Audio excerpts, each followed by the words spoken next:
Corona के इस काल में हमें बार बार शरीर की इम्यूनिटी पावर को स्ट्रॉन्ग करने के लिए कहा जाता है, लेकिन शरीर की इम्यूनिटी पावर सिर्फ बाहर से कुछ खा लेने से स्ट्रॉन्ग नहीं होगी, बल्कि अंदर की कुछ आदतों को अगर बदल लेंगे तो भी ये स्ट्रॉन्ग होगी। जैसे कि गुस्सा करने की आदत। गाइस, अगर आप गुस्सा करते हैं तो आपकी इम्यूनिटी पावर धीरे धीरे घटने लगती है। ना सिर्फ ये, गुस्सा करने से आपको हार्ट अटैक की प्रॉब्लम, हाई ब्लड प्रेशर, कब्ज, बेवजह की चिंता, नेगेटिव विचार और नींद ना आना, ये सब प्रॉब्लम्स भी गुस्से से होती हैं। अगर आप गुस्सा करना छोड़ देंगे तो इन सब प्रॉब्लम से तो आपको निजात मिल ही जाएगी, साथ ही साथ आपके अंदर की इम्यूनिटी पावर भी स्ट्रांग हो जाएगी। गाइस, अगर आप किसी डॉक्टर के पास कभी गए हो तो आपको देखने के बाद वो एक पर्ची पर दवाई लिख के देता है, लेकिन दवाई लिखने के बाद ऊपर ऊपर वो RX भी लिखता है। क्या आप उसका मतलब जानते हैं? इनफैक्ट बहुत सारे डॉक्टर्स भी उस RX का मतलब नहीं जानते। तो चलिए मैं आपको बताता हूं। देखिए, एक्चुअली RX में R का मतलब है रेसिपियर, मतलब लेना, दवाई लेने के लिए बोला जा रहा है। और साथ ही साथ मिस्र में एक देवता है होरस, जिनकी आंख RX के जैसे दिखती है और उसे अच्छे स्वास्थ्य का प्रतीक माना जाता है। तो ओवरऑल अगर RX लिखा है तो उसका मतलब यह है कि दवाई लो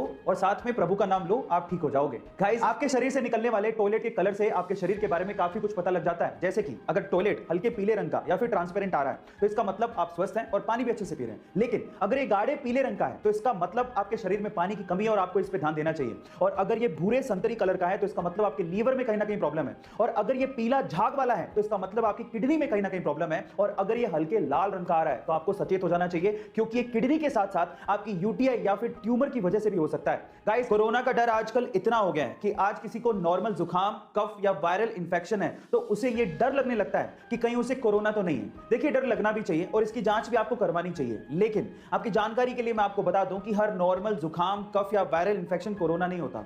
और अगर आप इसे घर पे ही ठीक करना चाहते हैं तो आपको इसके लिए क्या करना है, एक सिंपल सी घरेलू हेल्थ टिप देता हूं। आपको बनानी है चाय, और वो भी दालचीनी और अदरक को यूज करते हुए अच्छे से उकाल के। अगर आप हर दिन एक प्याला चाय पीते हैं तो आपके शरीर की इम्यूनिटी भी बढ़ेगी, और अगर आपको नॉर्मल जुकाम है तो वो भी ठीक हो जाएगा, और नॉर्मल वायरल इंफेक्शन है तो वो भी ठीक हो जाएगा, और कफ भी दूर हो जाएगा। गाइस, अगर आप फिट और हेल्दी रहना चाहते हैं तो आज इस वीडियो में मैं आप लोगों को 2 हेल्दी टिप्स देता हूं। टिप नंबर 1, रोज सुबह खाली पेट सौंफ का पानी पीने से आपका वजन बहुत ही तेजी से घटने लगता है और इसका असर आपको अगले 10 और 15 दिन में दिखाई भी देने लगता है। इसी वजह से सौंफ के पानी को बहुत ही अच्छा फैट बर्नर कहा जाता है। टिप नंबर 2, कच्चा लहसुन भले ही स्वाद में अच्छा ना लगता हो, लेकिन कच्चे लहसुन का सेवन करने से आपके फेफड़ों में कभी भी संक्रमण, सूजन या घाव नहीं होता।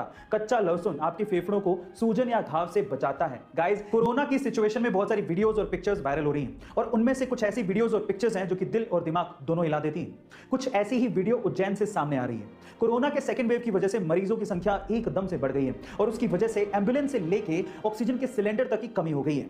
अब सिस्टम पूरी तरह से लाचार हो चुका है, लेकिन उज्जैन के इब्राहिम ने सिस्टम की लाचारी का रोना ना रोके अपने आप पे विश्वास रखा और अपनी पत्नी की जान बचाई। कैसे, मैं आपको बताता हूं। उसने एम्बुलेंस का इंतजार नहीं किया, बल्कि अपने ही ठेले को एम्बुलेंस बनाया, उस पर ऑक्सीजन का सिलेंडर लगाया और अपनी पत्नी को लेकर चल पड़ा और इस तरह से अपनी पत्नी की जान बचाई।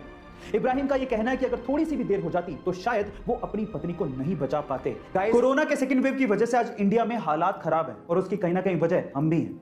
गवर्नमेंट और अथॉरिटी से कह कह के थक गए कि जब जरूरत हो तभी बाहर निकलो, अदरवाइज घर पे ही रहो, और जब बाहर निकलो तो मास्क पहन के निकलो, सोशल डिस्टेंसिंग को फॉलो करो। लेकिन हम लोग मानने को तैयार ही नहीं है। और अगर अब भी आप लोग नहीं मान रहे तो मैं आपसे कुछ कहना चाहता हूं, ध्यान से सुनिएगा। देखिए, आप मास्क पहने ना पहने, घर से बाहर निकलें या ना निकलें, वो आपकी मर्जी है, लेकिन एक बात याद रखना, जब तक जिंदा हो ना तभी तक आप लोगों के लिए एक इंसान हो।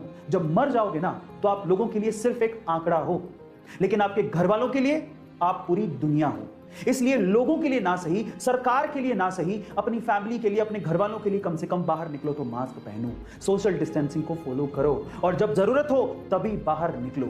Stay safe, stay at home, wear a mask.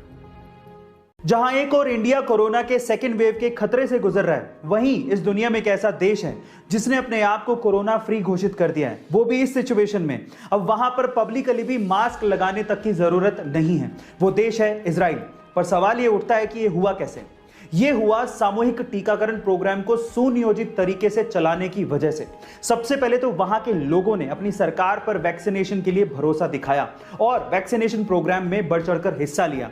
इसके लिए गवर्नमेंट ने एक ऐप लॉन्च किया जिसके थ्रू इजरायली लोगों ने अपने आप को रजिस्टर किया, फिर निर्धारित समय और स्थान पर पहुंचकर वैक्सीन लगवाई और ग्रीन कार्ड हासिल किया। और गाइज, ये सारा का सारा काम बिना कागजी कार्रवाई के किया गया।